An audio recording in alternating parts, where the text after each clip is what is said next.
Olá, boa tarde. Estamos abrindo mais uma edição do nosso painel regional Debates, sempre com você de segunda a sexta, a partir da 1h30, personalidades da Baixada Santista do Brasil que passam aqui nas nossas bancadas, debatendo e discutindo os problemas, as dificuldades, as nossas demandas, os assuntos que estão na pauta aqui no dia a dia aqui da região metropolitana e, claro, os temas importantes de nível nacional também. Reprise às 8 da noite, diariamente também para você, e ainda, um pouquinho mais à frente, o painel regional com entrevistas e discussões importantes também sobre a Baixada Santista e sobre o Brasil, na sequência do nosso amigo o JB.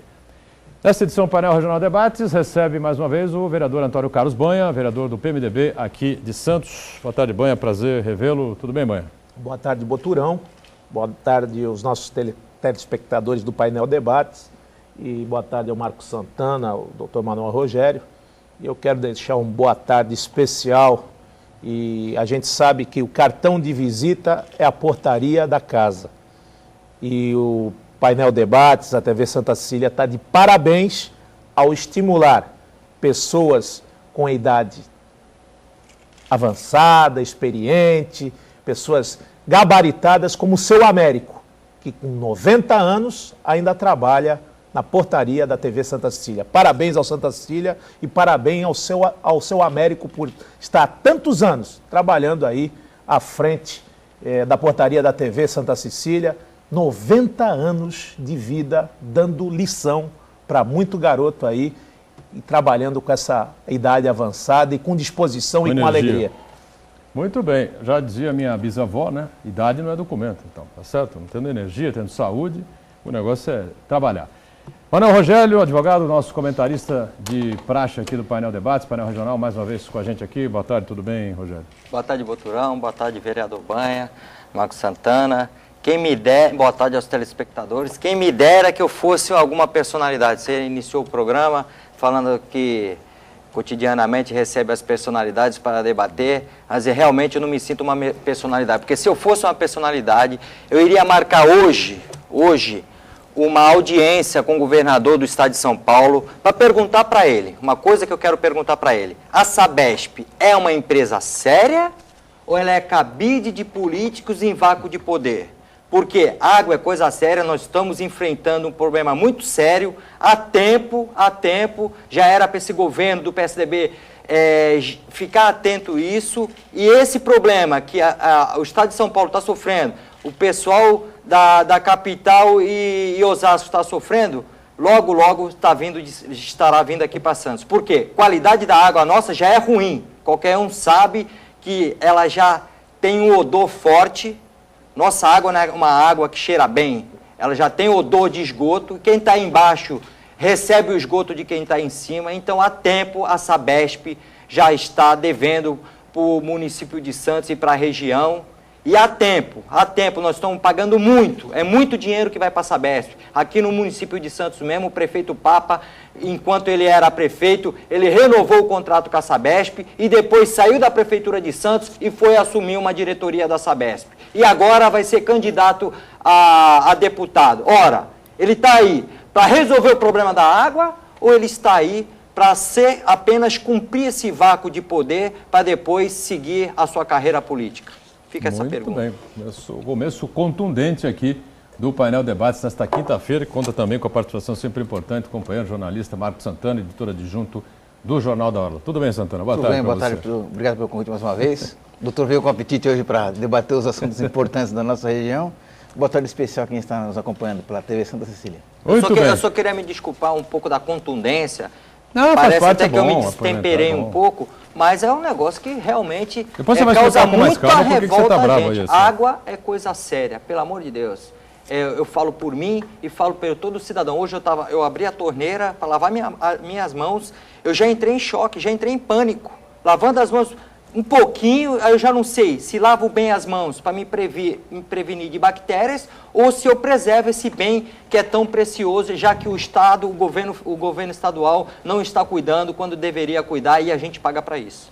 3014-5281, você liga para cá, participa conosco, opina também com a gente aqui a respeito dos assuntos que a gente coloca em debate. Facebook.com/painel regional, para você compartilhar com a gente aqui ao longo do programa. E para você acompanhar online o que nós estamos discutindo e debatendo aqui, você acessa o site da TV Santa Cecília, Santa Portal, clica lá no ícone painel regional e acompanha em tempo real os debates, as discussões e os temas em pauta aqui no programa. Depois, o programa encerrado, ele vai para o YouTube, fica à sua inteira disposição. Nossos parceiros aqui do dia a dia, os parceiros, no caso aqui, o Bissemanal, né? Jornal da Orla, em formato tabloide, nessa edição de quinta-feira, circulando aqui pela região, vem com a capa, uma homenagem ao Cine Roxy, né? 8 décadas de muitas histórias, né? Quem é que não curtiu um filminho no filme Roxy, né? Nós, assistindo a velha guarda aqui, nos lembramos ainda do Roxy, aquele cinema enorme que tinha 200 metros de distância da porta até a tela, hoje está dividido a em sessão 4 ou 5. Coca-Cola. A sessão Coca-Cola, criada pelo Toninho, é verdade. Toninho Dantas participou, Toninho Dantas, pelo amor de Deus, saudoso Toninho Dantas, acho que ele passou, o espírito dele passou por aqui agora. É verdade.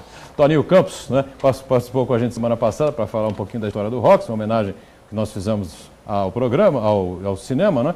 E ele hoje tem todo aí os nossos parabéns por 80 anos, não são 80 dias, né? Então, uma história bonita. Eu passo aqui ao Banha, um exemplar do Jornal da Orla, Manuel Rogério, e o nosso Marcos Santana confere. Está tudo certinho, né, Santana? Isso. E o grande mérito do empresário, Toninho Campos, é ter apostado nessa ideia dos cinemas multiplex, que são os cinemas que de segmentar o público, oferecer uma maior variedade de opções para o telespectador. E num momento que muita gente imaginava que os cinemas de rua iriam se extinguir, com o surgimento dos cinemas nos shopping centers, né? Com toda a oferta de serviços, de entretenimento dentro do shopping center, o Toninho Campos ele foi contra essa vertente aí e realmente investiu nos cinemas de rua. E conseguiu preservar essa tradição do santista, do hábito de ir ao cinema. Santos foi uma das cidades do país que teve o maior número de cinemas pela cidade, assim, acho que todo mundo... Era a Cinelândia, né? Cinelândia, na Costa, mas existia cinemas em todos os bairros da cidade. Na Pedro Lessa, no Campo Grande, no Marapé, no centro da cidade tinha muitos cinemas. Nós pegamos essa época. Isso, então. Aliás, não é um passado tão distante assim. Não é tão distante. Não é tão distante. Estamos falando de que 15 anos. Falando do Cine Brasília, Cine Ouro Verde, aquele cinema que tinha no Zé Menino, Itajubá. Praticamente todos os bairros da cidade tinham o seu cinema de bairro, né? Cinema 1. Cinema 1. Teve ali no Boqueirão também, né? Enfim, fica aí a homenagem... Alhambra ali no Gonzaga também. E na Zé Cabaleiro, Rua Zé Cabaleiro, é verdade.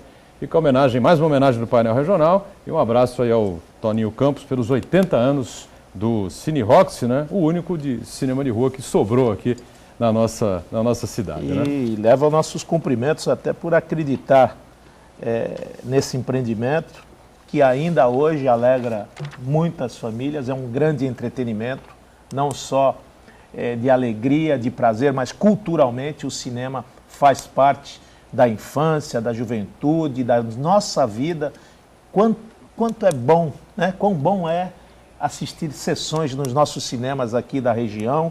Eu sou até um consumidor em demasia, até leva a molecada lá no final até de semana, porque né? Tem uma faixa etária lá de 8, 10 anos, tem um de 24 anos, mas o nosso grande hobby é justamente o cinema e está de parabéns o Toninho acreditar, porque não é fácil. Tem que matar um leão e fugir de 2 todos os dias para manter não só o cinema, a programação que agrada, a tela e agradar esse público cada dia mais seleto, né? Cada dia mais exigente e com ar-condicionado, com as estações dignas de receber a sociedade santista e as pessoas que procuram os cinemas de Santos. E outra coisa interessante é que o cinema, ele se reinventa, né? Porque chegou uma época que já se anunciou muito a morte do cinema, com o surgimento do videocassete, depois o DVD, e depois a TV a cabo.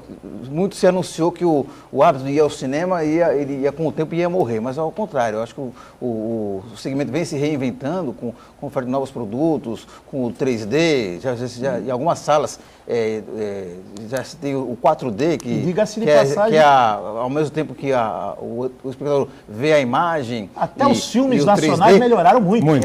Tem algumas salas que acabam exalam aromas. É verdade. Tem a ver com o cinema, com aquilo que está passando na tela, né? Agora, acho que tem uma explicação para isso também, que é a seguinte, né? Como a gente comentava com o Toninho no painel regional de semana passada, não tem comparação, né? Não. Você vê um cinema em DVD na sua casa, com 2, 3 amigos, com um grupo de amigos, com a família, seja lá o que for, a emoção que você tem naquele telão enorme à sua frente, né, com um grupo grande de pessoas participando. Som maravilhoso. Aquele som enorme. Não tem como comparar, né? Então, eu acho que o cinema, realmente, ele vai se reinventando, mas ele leva essa vantagem, né? Bom, DL, Diário do Litoral, circula também aqui por Santos, por toda a região, nesta quinta-feira, e a manchete que vem na capa é esta: o contrato acabou. E agora, né? É referente ao fim do contrato, hoje é o último dia do contrato da Prefeitura de Santos com a empresa Piracicabana, né, empresa de transporte coletivo. A Prefeitura deve se manifestar amanhã, segundo a assessoria do prefeito Paulo Alexandre Barbosa. Vamos ver o que virá por aí, prorrogação de contrato, ou se haverá uma nova negociação aí. O Banha me faz a gentileza aqui, né? Cada um dos nossos participantes aqui recebe aí o seu exemplar do DL, o Diário do Litoral. Manuel Rogério, quer acrescentar alguma coisa aí para a gente entrar um pouquinho mais nesse tema aí da questão da água? Nós estamos vivendo a Semana da Água, né? Edgar, pois não. Aproveitando a manchete do Diário do Litoral aqui, que é um assunto que é muito pertinente, muito importante, que eu acho que é independente da escolha da empresa A ou B que vai explorar o sistema de transporte coletivo, acho que é o momento ideal para a gente repensar a malha viária de transporte coletivo em Santos, para garantir não só uma tarifa adequada para a população, mas também conforto, segurança e para agilizar as viagens do transporte coletivo municipal, de modo que a incentivar as pessoas a utilizarem o transporte coletivo, em vez de deixar tudo bem que é um hábito já arraigado da pessoa ter o seu automóvel particular, mas tornar o automóvel particular uma opção, não uma questão de legítima defesa para as pessoas cumprirem os seus compromissos diários.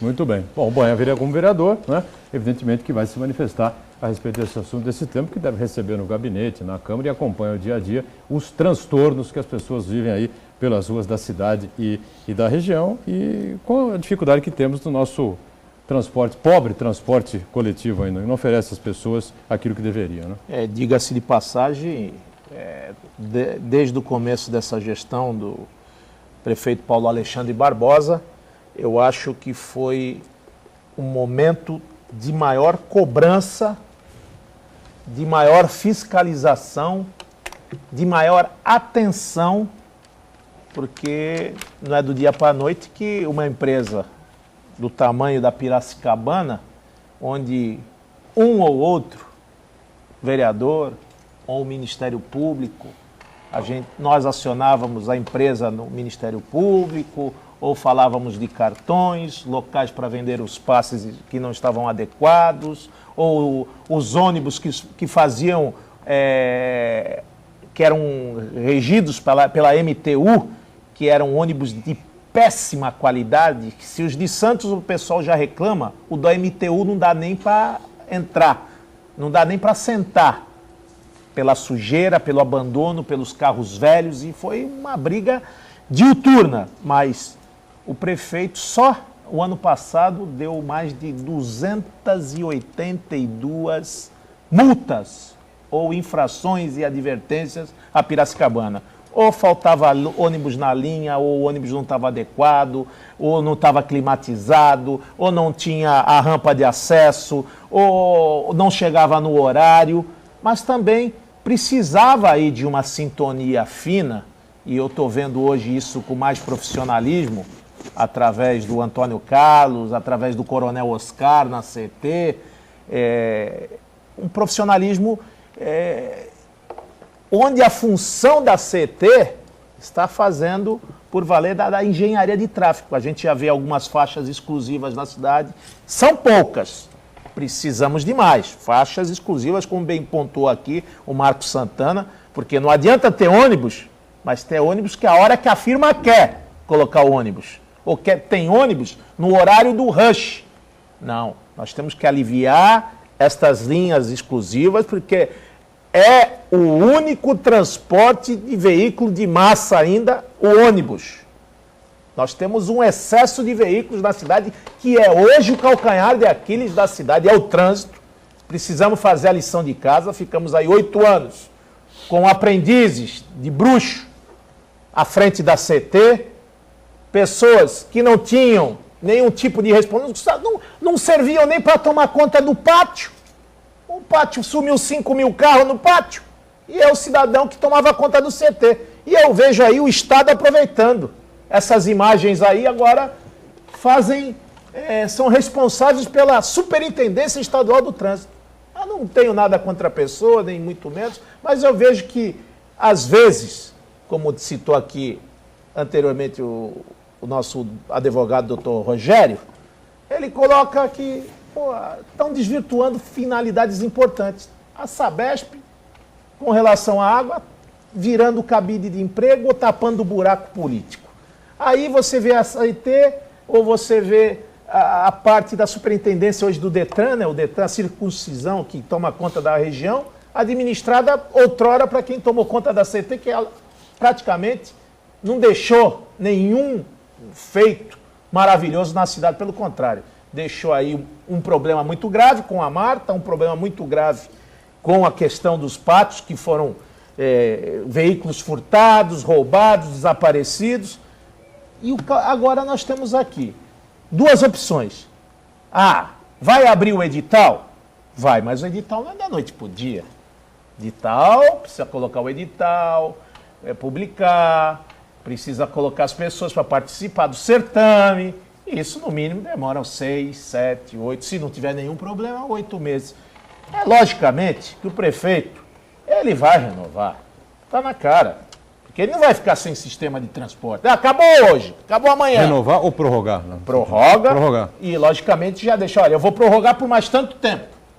Mas tem a questão da passagem também. Não, mas aí é que vai ser para isso ele é o prefeito da cidade. Eu não chamaria de exigência, mas eu chamaria de uma... Vai ter na planilha lá da empresa aparece a planilha ela é importante, né? Para quê?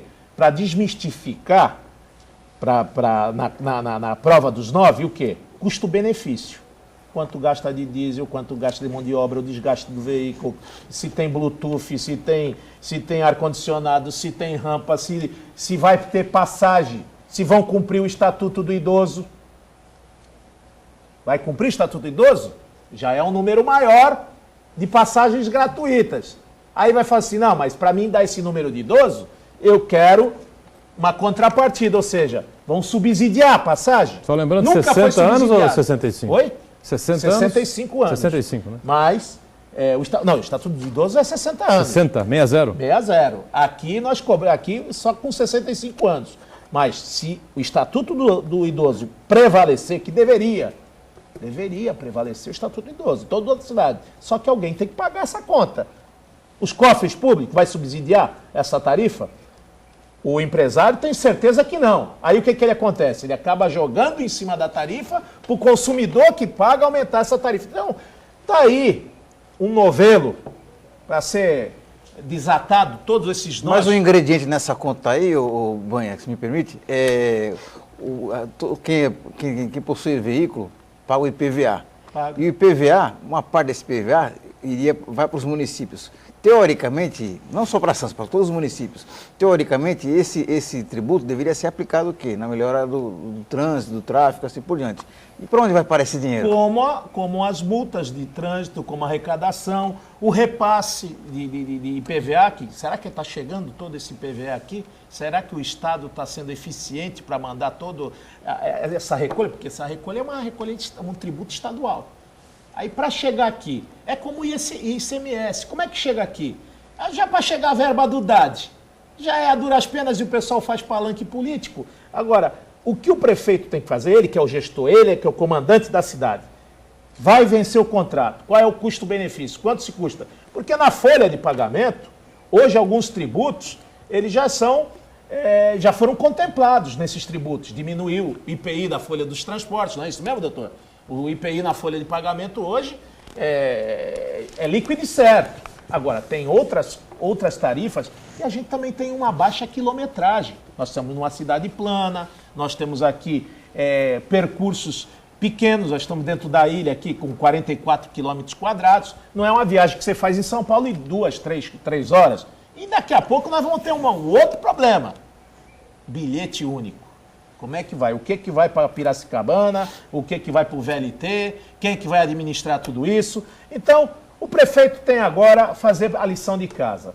Precisa de um transporte de qualidade? Precisa, o santista quer, paga por isso. Agora, precisa colocar na balança quanto custa isso e quanto nós podemos pagar. Não adianta também ter, de segunda a sexta, que essa é a maior reclamação, um número maravilhoso de ônibus no circuito, e sábado e domingo você pena para buscar ônibus. Diga-se de passagem, os moradores do Piratininga, do Caruara, de Praia Grande, de São Manuel. Você vai ver esses lugares mais distantes, é de hora em hora se tiver. À noite você não acha ônibus. Então, tem que ter um equilíbrio. Esse equilíbrio, a gente espera que dentro desse contrato, o prefeito já teve aí, já colocou o termômetro, já deu mais de 282 autos de infração a Piracicabana.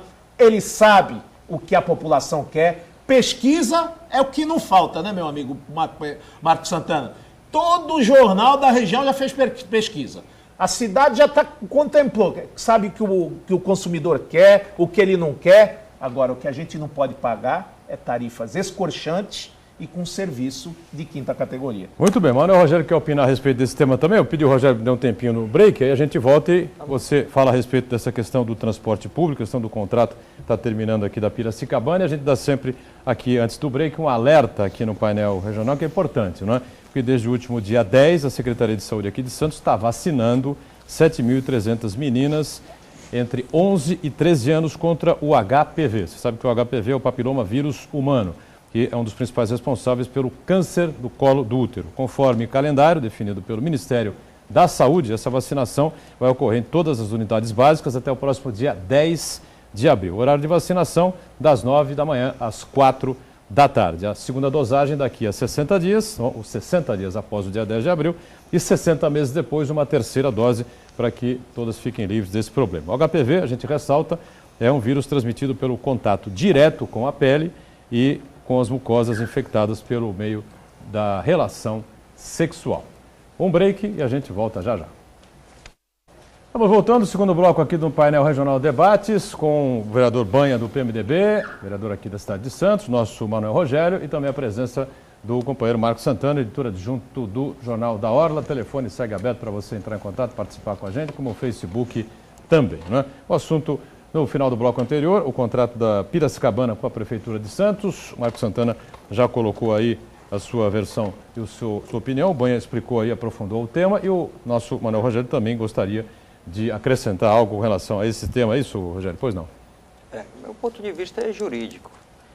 A tarifa pública, seja ela água, luz, e inclui-se o transporte público, porque o transporte público, a empresa, apesar de ser privada, ela é uma concessionária do Estado, ela age como o Estado fosse, porque ela recebeu aquela concessão, aquela outorga do Estado. Elas têm que ser módica. O que é uma tarifa módica? Aquela que todos podem pagar. É claro que a empresa ela tem um cunho lucrativo, estritamente privado, e ela vai buscar o quê? Nessa questão de falar, olha, eu quero a tarifa 300, isso é um blefe de tratativa, isso é normal. Para ela não quer saber se é interesse público ou não, ela está vendo a atividade privada dela.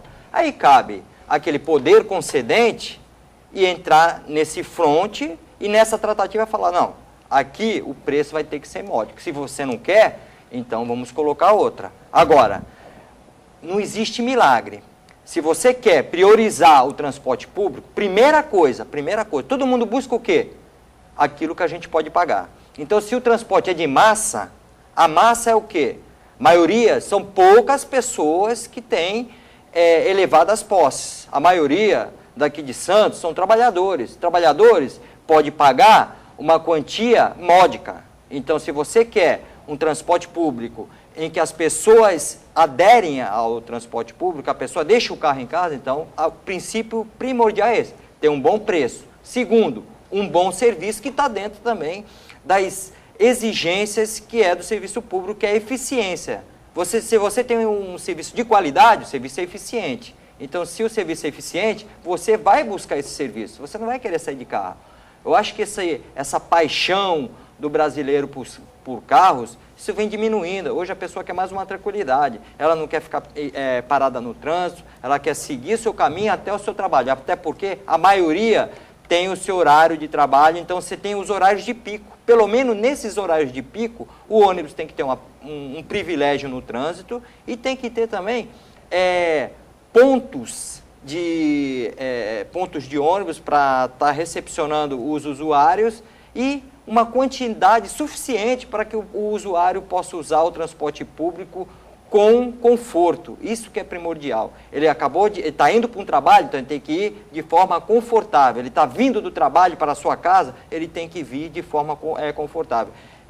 Agora, acho que foi ontem, esses dias deu uma reportagem acho que isso acontece muito em São Paulo, pessoas que se utilizam do transporte público para estar assediando mulheres. São os famosos encoxadores, tem até no site, tem até um blog disso aí, são os encoxadores. Então, se o transporte público for confortável, não vai ter encoxador. Pelo menos em Santos não vai ter encoxador. Então, acho que é isso que tem que buscar, um transporte com tarifa módica e eficiente. Doutor, eu vou aproveitar que essa parte técnica, o seu conhecimento jurídico, porque tudo no Brasil, quando não funciona, se apela à Casa do Povo.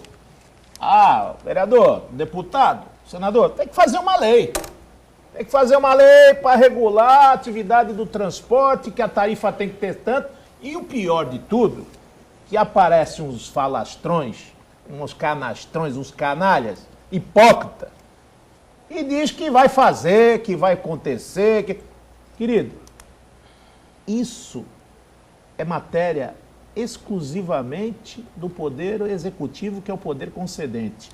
Cabe ao legislador fiscalizar, cabe ao legislador mitigar, cabe ao legislador denunciar e, com ação popular, ação civil, brigar. Agora, quem faz o contrato, quem elabora o contrato, é o Poder Executivo, que impõe as regras para esse poder concedente, que dá a sua concessão. Caso dentro dessas regras aí não sejam cumpridas, você faz o quê? Uma comissão de inquérito, você faz uma comissão processante, você vai às barras dos tribunais. Agora, o legislador fazer lei e dizer que vai tabelar a tarifa, isso não pode acontecer. Pode o legislador fazer lei isso? Parece padaria. Dá 10 médias, já vai sair lá, entra aqui e sai lá. Não é assim. Como é que funciona? Como é você gerar essa falsa expectativa, o legislador, eu estou vendo as redes sociais hoje pipocar, tudo se resolve com lei e tem um bocado de sabido, ou tem muito sabido e todo mundo é burro, ou tem o pai da matéria, é o cara, que é o famoso Google, tem solução para tudo. Pode acontecer esse problema, doutor? Isso aí é secular. Isso aí é o sistema de freios e contrapesos, que é de Montesquieu, que fala o quê? Os poderes harmônicos entre si independentes. Ou seja, executivo é executivo, legislativo é legislativo, judiciário é judiciário. O legislativo, ele pode criar lei? Ele pode, mas até para criar uma lei, ele precisa da sanção do prefeito. Se ele interferir muito na gerência do executivo, além do prefeito não sancionar, vamos supor que o prefeito vete, que a Câmara derrube o veto do prefeito, ele pode buscar as vias de controle de constitucionalidade, que é a ADIM, Ação Direta de Inconstitucionalidade, onde ele vai discutir o quê? Falando, o legislativo está usurpando a função do executivo, está saindo daquele limite. É uma linha muito tênue. Então, o vereador, seja o parlamentar, a que nível da estrutura federativa que ele se encontre, ele é uma linha tênue. Ele pode legislar, mas ele não pode ultrapassar essa linha de querer ser o executivo.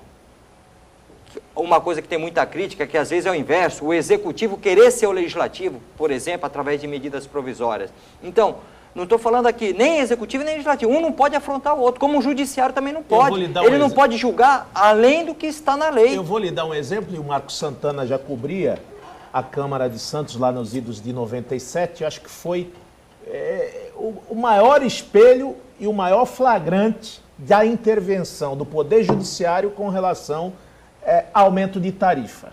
Quando o prefeito, então, Beto Mansur, aumentou pela primeira vez, assim que entrou, a tarifa do transporte coletivo, nós nos insurgimos na Câmara e falávamos que queríamos a planilha, por que chegou aquele aumento, por que ia daquele que nós não aprovávamos aquele aumento, fomos vertiginosamente, não aprovamos, fomos contra, e através de uma liminar e depois de uma ação na Justiça, doutor Aloísio Álvares Cruz, falecido, que era o secretário jurídico naquela oportunidade, ganhou um liminar do Tribunal de Justiça e dizia claramente, o desembargador, o Poder Legislativo não cabe a discussão sobre o transporte público, cabe ao Poder Concedente, Poder Executivo, a tabelar, a tarifar, mesmo achando e afrontando, a gente querendo uma transparência maior, porque hoje tem a transparência, naquele tempo não tinha a lei da transparência, mas tinha,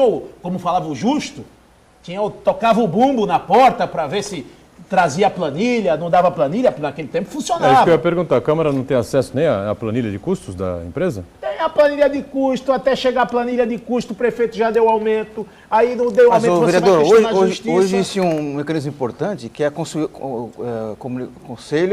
Comissão Municipal de Trânsito, que é formado com integrantes do Poder Executivo e também membros da sociedade. Então, eu acho que é através desse conselho aí que a sociedade tem que fazer pressão para fazer transparecer essa planilha, para ver se os custos que a empresa apresenta são realmente condizentes com a verdade.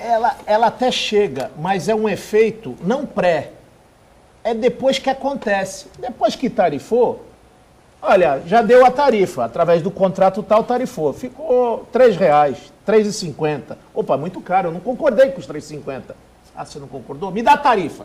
Aí o Poder tem 30 dias para te encaminhar todos aqueles custos. Aí prorroga-se por mais 30 dias, fica caráter de urgência. Se você acelerar no Ministério Público, você recebe aí em 90 dias, mas a tarifa está cobrando. Então é mais fácil você ir lá no Ministério Público, também demora uma representação do Ministério Público, ou então vai uma ação civil popular, ou pede um mandato de segurança, uma liminar, e ele já vai te dizer de cara que não vai dar, porque quem deu o aumento foi o Executivo, aí você tem o ônus da prova. Aí você trazer a prova para dizer, não, olha, o pneu aumentou, mas o diesel abaixou, mas os EPIs agora são baratos, não tem mais cobrador, a distância que se faz é curta, aí você vai brigar na Justiça. Mas a gente está vendo que a Justiça não está com essa celeridade toda. Pelo contrário, né? E a gente tem tem coisa aí esperando ser julgada, vou te dar um exemplo, fora do transporte coletivo, que é um serviço essencial, questão da Embraporte. A Embraporte está desde 2008 no Supremo Tribunal Federal para saber de quem é a competência, se é do Ministério Público Federal ou Ministério Público do Estado, para dizer se está com relação ao meio ambiente. Ou seja, já se implantou o terminal, já opera, já trabalha e não se decidiu a causa. Amanhã que se vai decidir a causa, você acha que vai demolir aquela área? Não vai. Então, a morosidade e o tempo que se dá com relação à resposta da Justiça acaba sendo uma injustiça. A Justiça, quando se faz tarde, acaba sendo injustiça. Então, quem tem bons advogados, quem tem recursos, você vê que vai empurrando com a barriga, demorações aí de 10, 15, 20 anos, mas o serviço essencial, infelizmente, nós temos que acompanhar para e passo, e o grande fiscal do serviço essencial é o usuário. E a grande matéria hoje, depois da Constituição, é o Código de Defesa do Consumidor. A gente tem que usar bem esse código, vamos ter oportunidade, eu quero até deixar convidado o Marcos Santana, você, Boturão, o doutor Manuel Rogério. Dia 26, na Câmara de Santos, nós estaremos com uma das maiores autoridades de defesa do consumidor do Brasil. Desembargador, doutor Risato Nunes, estará nos prestigiando na Câmara, juntamente com o doutor Celso Russumano e com o SIDOC, com o doutor Quaresma, falando sobre a importância do Código de Defesa do Consumidor. Esse sim é mais célere, é mais rápido, é mais ágil e você pode questionar a qualquer tempo e a qualquer instante. Agora, eu só queria pegar um gancho aqui do Marcos Santana em relação a conselhos. Eu sou uma pessoa totalmente descrente com conselhos. Ora, eu queria perguntar para qualquer um, você participou de algum conselho? Você participou de algum conselho? Já foi convidado a participar? Eu acho que dos telespectadores, eu acho que quase ninguém foi convidado para participar de algum conselho. Ora, o conselho, ele é meramente consultivo. ele não tem poder de decisão. Então, cria-se conselhos, eu vejo assim, pelo menos eu vejo assim, cria-se conselhos para dar um aspecto de legalidade. Seria como se você tivesse convalidando alguma coisa que está irregular. Ele é paritário? Ele é paritário. Geralmente a maioria dos conselhos Mas é paritário. eu acho que aí cabe, acho que a ideia em si é boa. Então acho que cabe a nós, a execução é que não... ao Poder Legislativo, fiscalizar e fazer com que ele funcione na prática. Então, mas aí é onde eu queria chegar. Primeiro, na prática, o conselho ele é meramente consultivo. Ele só vai dar a consulta dele. O que ele acha? Ele não delibera. Ele não delibera e também as decisões não estão rigorosamente adstritas ao que decidiu o Conselho naquela deliberação da sua opinião. Ele só seria alguma coisa como se fosse para convalidar. Ora, se o poder executivo tiver uma ascensão muito grande sobre esse conselho já é totalmente viciado. Do contrário, se ele não tiver, ele pode encontrar um obstáculo muito grande, às vezes até para aquelas coisas que seria bom. Então, por isso que eu sou contra o conselho. Não estou falando que o conselho é bom para o executivo ou se ele é ruim. Ele é problemático, porque ou ele é todo do executivo e aí ele vai deliberar de forma favorável a tudo que o executivo quer, ou se ele tiver oposição, às vezes quando o executivo tiver alguma coisa muito boa, mas a oposição acha tudo ruim, vai criticar e vai acabar atrapalhando. Não vai ter o equilíbrio necessário. Por isso que eu estou falando, eu acho que conselho não é a solução. Eu acho que a população está muito ácida. Isso é um jargão até que não é nem meu. Já ouvi muitas vezes o Banha falar isso, eu identifiquei, eu falei, realmente a população está ácida. Ela não aguenta, chegou no seu limite. Não suporta mais enxergar coisas erradas e não se manifestar em relação a isso. Então, em relação especificamente ao aumento da tarifa, aqui em Santos, essa aqui que o prefeito Paulo Alexandre vai estar enfrentando, eu vejo o Paulo Alexandre um prefeito jovem que não veio de passagem. Eu vejo ele, pela conduta dele até agora, pelo menos no momento, um prefeito que veio para ficar. Veio para tentar uma reeleição, veio para voltar depois, tentar voos maiores, ser um grande nome político da cidade. Então, ele está com essa equação na mão. O que seria ideal? Ele também não pode chegar e falar assim, eu quero a tarifa menor do que já estava, porque se você quer uma coisa eficiente, confortável, de boa qualidade, isso tem custo. E por outro lado, ele também não pode chegar, isso vai ser um transporte de luxo e vai ter que pagar uma tarifa de luxo. Ele vai ter que encontrar esse equilíbrio. Eu tenho certeza que ele vai encontrar. Porque falsos moralistas, paladinos, vamos ter a condução gratuita. Alguém vai pagar. Porque em São Paulo tem uma parte subsidiada. Então o pessoal fala assim, domingo não paga ônibus, como já teve aqui. Teve governos anteriores que falaram, domingo não paga ônibus, sábado não pega ônibus, de noite não paga ônibus. Mas alguém está pagando. Sem dúvida. Então, esse tipo de coisa tem que ter responsabilidade e eu acredito. Sim. Hoje já é isso. Quando o idoso não paga, quando alguém paga por ele. Tem meia passagem, outras categorias têm gratuidade, o usuário final, aquele que paga a tarifa cheia, que acaba pagando essa conta. Claro, a conta tem que fechar de alguma maneira. A gente vai para o rápido intervalo, estouramos aqui esse segundo bloco, né?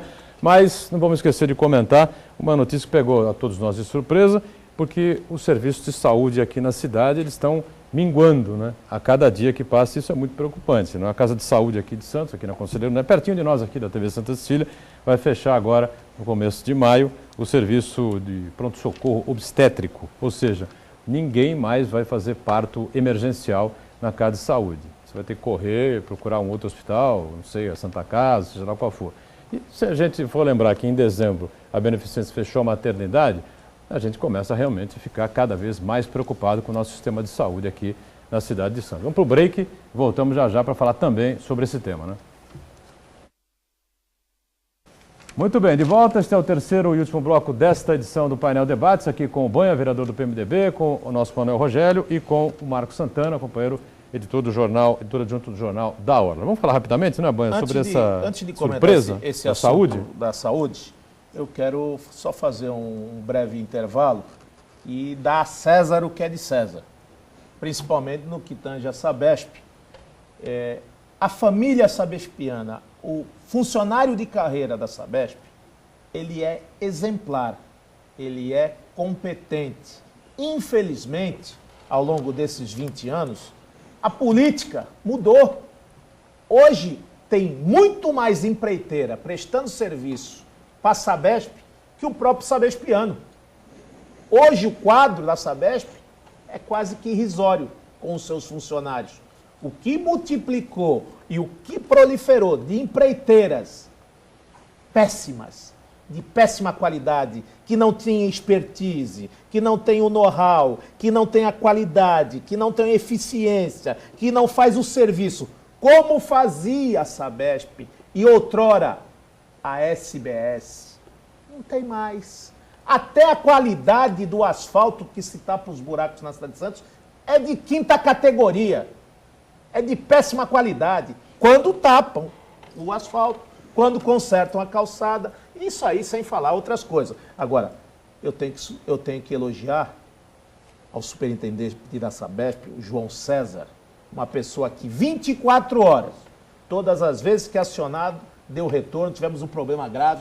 Marcos Santana lembra do problema, doutor Manuel Rogério também, Morro do Sabuó, Morro do São Bento, enquanto não colocava aquele gerador, teve várias faltas de água no morro, em vários locais de aglomerados ali no Jabaquara, de pessoas necessitadas da água, e nós conseguimos caminhões-pipa, conseguimos água de qualidade, a intervenção do João César. Agora, doutor Manuel Rogério está coberto de razão quando se fala que os seus cargos de direção, os seus cargos de quem deve gerir, administrar, planejar, capacitar, estão sendo loteados ou sendo moeda de troca para futuros candidatos da região ou de outros lugares que vêm fazer, devia ser um serviço estritamente técnico, porque o que a gente está falando aqui de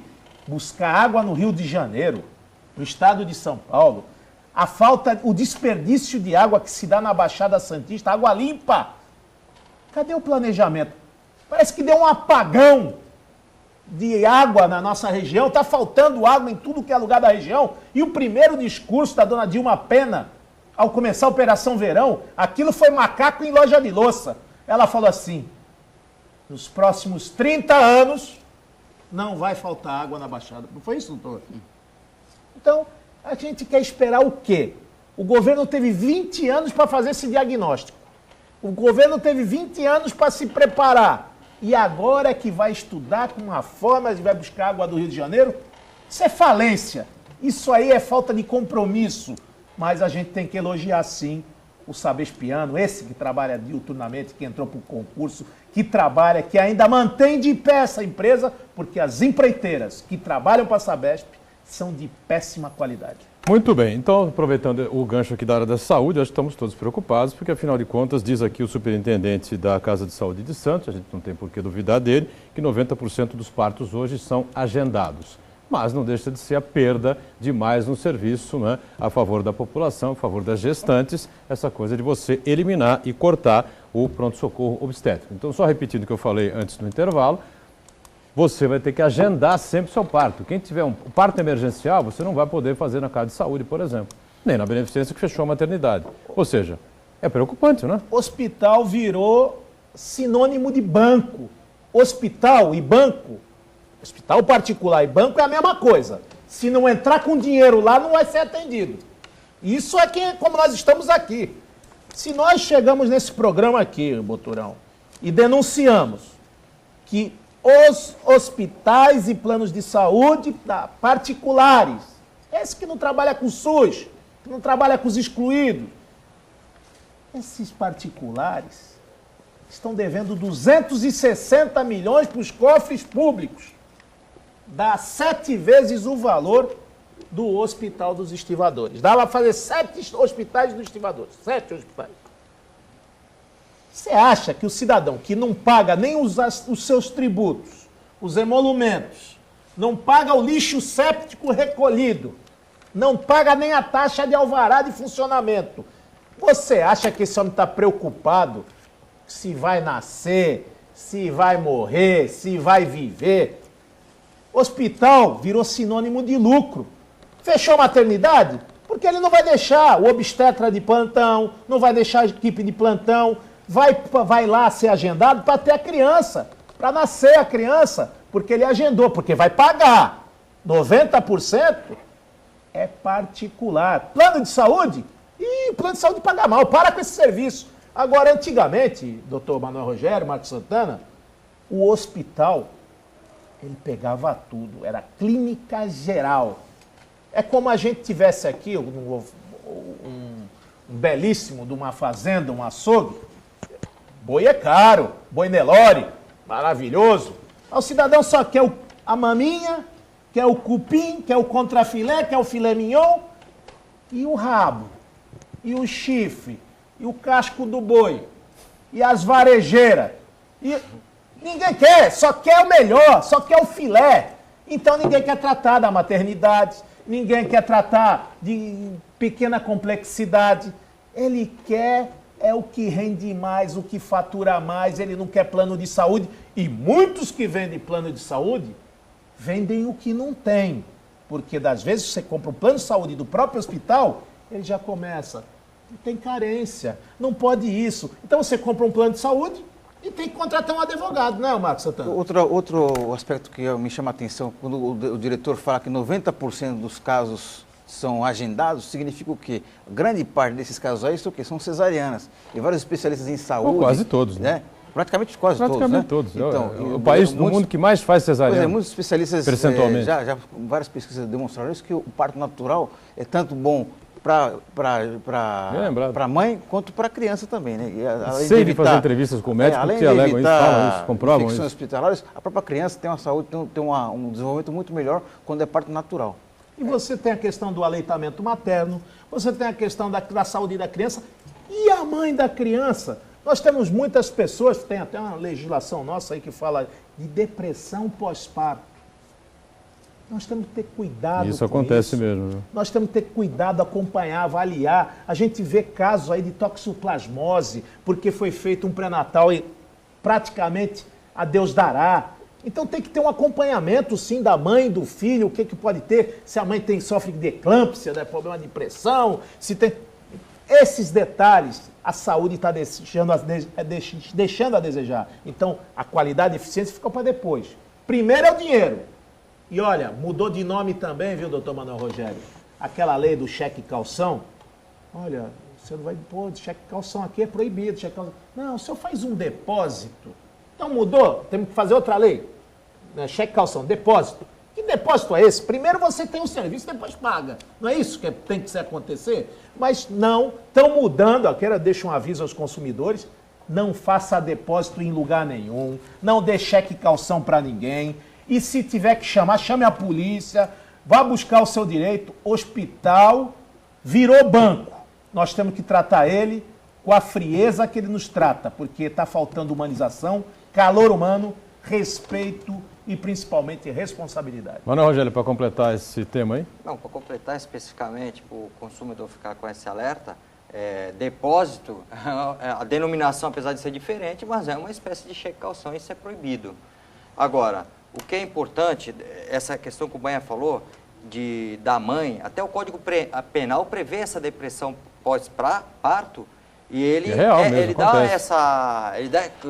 ele caracteriza isso como um homicídio privilegiado, que às vezes acontece. Então é uma coisa que a história já sedimentou, já colocou como certa, não tem isso discussão. Então, a gravidez é delicado, Marcos Santana citou bem, a regra tem que ser o parto normal. E a exceção, aí sim a cesariana. A intervenção cirúrgica é a última ratio.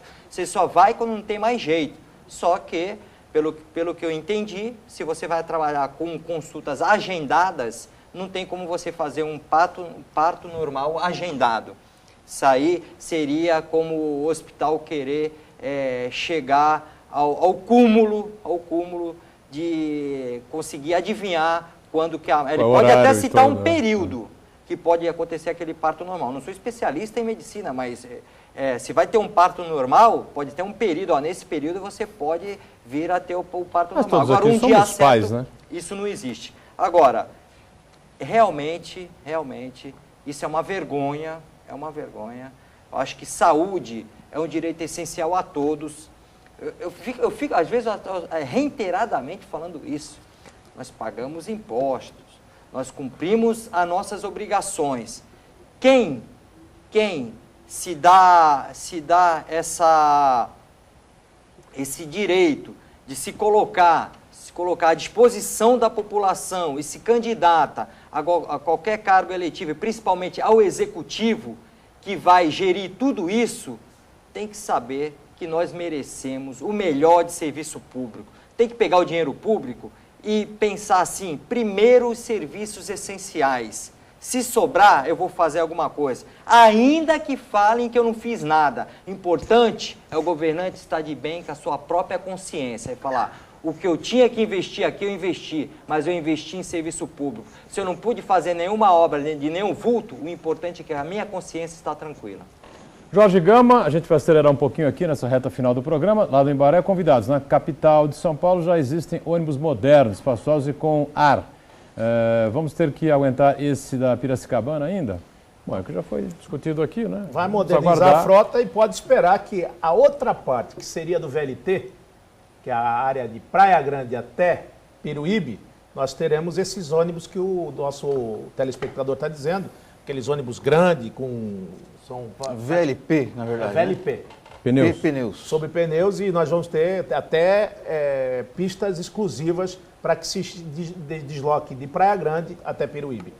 Muito bem. O Uriel mais uma vez participa e pergunta aqui para a gente até onde o cidadão que exercia sua obrigação em poupar água, por não aproveitar o momento do fim do contrato com a Piracicabana e fazer um novo contrato para que o usuário seja beneficiado e não a empresa. É isso que se discutiu aqui, né? É verdade. Aproveitar esse contrato. O Marcos Santana até levantou essa questão, né? Se rediscutir aí o serviço prestado. E você vê o próprio Uriel, ele é um cara, ele é meticuloso, ele fomenta a discussão. Você vê, eu trabalhei com o Uriel na Câmara, é uma pessoa, ele pensou bem. Se num dia, na questão da água, a Dilma Pena, antes de conversar a Operação Verão, diz que não vai faltar água nos próximos 30 anos, não deu nem um mês depois o que a Sabesp está gastando de publicidade para pedir para economizar água. Então, que discurso é esse? De incauto, de desconhecedor? Administra uma empresa que é presidente e não sabe os seus problemas, o calcanhar de Aquiles? Agora, o que se gastou já em publicidade, em oficializar para que faça campanha de consumo de água, já podia ter resolvido, planejado, estruturado. E todo mundo sabe que a Baixada comporta quase 3, 4, 5 milhões de pessoas numa temporada e não vão dizer agora que não sabia, foi pego de surpresa. Estão 20 anos aí. Agora eu vou devagar rapidinho, é uma coisa que pode ser até absurda, mas se ficar provado, se conseguir sim provar que já estava tudo combinado, a saída do ex-prefeito, do executivo municipal para a diretoria da Sabesp, o contrato que ele apresentou para a renovação estaria viciado, porque o desvio de finalidade estaria claro. Um administrador público, a finalidade é o interesse público, não o interesse pessoal. Estamos fechando aqui mais uma edição do Painel Debates, agradecendo sempre aqui a participação do vereador Banha, vereador do PMDB aqui da cidade de Santos. Obrigado também ao nosso Manuel Rogério e também ao Marcos Santana, editor adjunto do Jornal da Hora. Obrigado sempre a você que nos acompanha aí. O Painel Debates volta amanhã às 1h30 da tarde, a reprise às 20 horas. E na frente um pouquinho depois, o painel regional, depois do programa do JB. Obrigado, até amanhã. Tchau.